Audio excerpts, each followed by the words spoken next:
Okay, திருப்பி மூளையை போட்டுருவோம். மூளையை போட்டு எடுத்துட்டு போயிடுவோம். சட்டை பிடிச்சி டக்கு டக்குன்னு பிடிச்சிடும். ஜூஸ் பிடிச்சிட்டு லெவலில் பாவம் அப்படியா எனக்கு ஃபுல்லாக பாருங்க. ஏன் நீங்கள் மோட்டிவேஷன் எடுக்கல, நீங்கள் பாட்டை எடுத்து எங்களுக்கு கமெண்ட் பண்ணுங்க. நீங்கள் எந்த கமெண்ட் பண்ணாத ஏன் மனசு ரொம்ப மோட்டிவேஷனாக இருக்கும் இந்த வீடியோ போடுறது. நீங்கள் இப்படி ஒரு மோட்டிவேஷன் தராது இருந்தால் எங்கள் கைஸ் இருக்க மனசு சரி வரும். ஒரு நாள் 4 ஷார்ட்ஸ் அப்லோட் பண்ணுறேன். அதெல்லாம் அப்படியே சப்ஸ்கிரைப் விட்டுருங்க.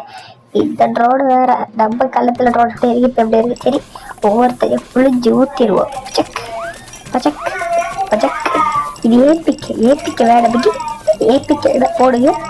சேனலை சப்ஸ்கிரைப் பண்ணுங்க, லைக் பண்ணுங்க. சேனல் சப்ஸ்கிரைபர் கொண்டு ஒன்று நீங்கள் சப்ஸ்கிரைப் எல்லாரும் பாடி எத்தனை ஏபிக்க வருதோ அத்தனை கமெண்ட் கொண்டு ஏபிக்க வருதோ அத்தனை கமெண்ட் சப்ஸ்கிரைபர்ஸ் கூட தான். இப்படி ஏபிக்க யாரும் லிங்க் தரலாம் உங்களுக்கு. இதுக்கு வந்து எல்லா வீடியோக்கு பாருங்க காய்ச்சி ஜூஸை பிடிச்சி டபுள் எடுத்து குடிச்சு வித்து காசு எடுக்கணும்.